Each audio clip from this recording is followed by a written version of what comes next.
कांग्रेस के पूर्व प्रदेश अध्यक्ष राजेश ठाकुर ने कहा है कि राज्य में विकास की लंबी लकीर खींची जा रही है और सरकार का जन कल्याण पर फोकस है। डीडी झारखंड से खास बातचीत में उन्होंने कहा कि जन आकांक्षाओं को पूरा करने के लिए सरकार ने कई पहल किए हैं। चुनाव बिहार में होने वाले हैं, लेकिन उसकी सरगर्मी और जो राजनीतिक उबाल है वो झारखंड में भी देखने को मिल रहा है। हमारे साथ कांग्रेस के पूर्व प्रदेश अध्यक्ष राजेश ठाकुर जी हैं।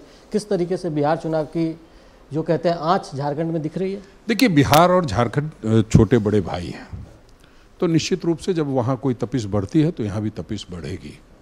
और हम लोग गठबंधन में सब लोग एक साथ हैं, तो निश्चित रूप से जब यहाँ चुनाव हो रहा था तो बिहार में तपिश बढ़ी हुई थी, अब वहाँ चुनाव हो रहा है तो झारखंड में तपिश बढ़ेगी। स्वाभाविक है। और निश्चित रूप से जब गठबंधन होता है तो गठबंधन में सभी लोगों की चाहत होती है ज़्यादा से ज़्यादा सीटों पर चुनाव लड़े। तो जेएमएम तो कल प्रेस कॉन्फ्रेंस कर कह दिया कि भाई बड़ा दिल कांग्रेस और दोनों आरजेडी को भी दिखाना पड़ेगा बिहार में। हम भी बिल्कुल ऐसा ही राजद ने भी किया था।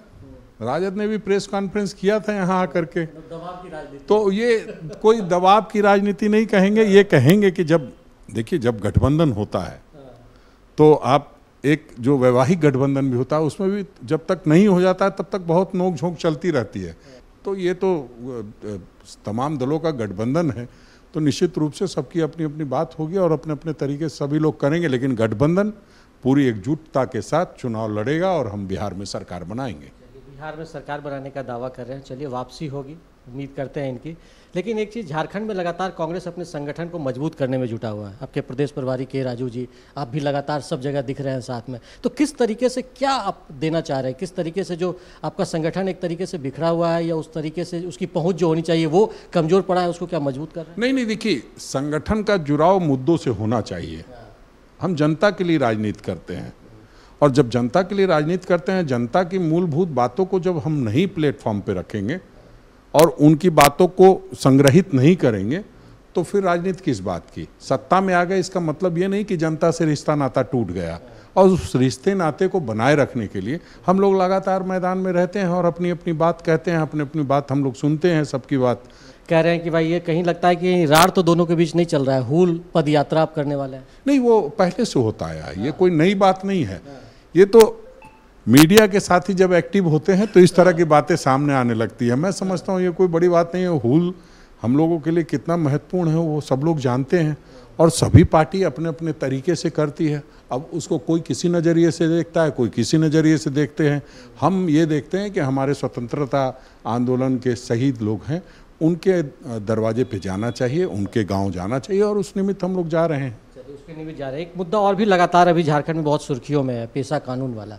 क्या करेंगे? बहुत दिन से मांग चल रही है कि भाई आदिवासियों को न्याय मिले और पेशा कानून लागू हो। बिल्कुल, देखिए, एक व्यापक चर्चा शुरू हुई है, सभी लोग इस मुद्दे पर गंभीर हैं और हम लोग चाहते हैं कि जो पेशा कानून है उसको जनता की सहमति से कैसे लागू किया जाए। सभी सामाजिक राजनीतिक संगठनों के लोग भी लगे हुए हैं, तो एक बेहतर ड्राफ्ट कैसे बने और उसको कैसे हम लागू करें ताकि जो जिनके लिए पेशा कानून है उनको उसका फ़ायदा मिल सके। पेशा कानून का फ़ायदा मिल सके, इसके लिए कांग्रेस भी लगातार प्रयास कर रही है। एक चीज़ और कि जो कंसर्न का मुद्दा है, जनगणना को लेकर भी बहुत चर्चा हो रही है। उसकी अधिसूचना जारी हो गई कि अगले साल जनगणना शुरू हो जाएगी। सब लोगों में क्रेडिट लेने की होड़ है। देखिए, क्रेडिट लेने की कोई होड़ नहीं है।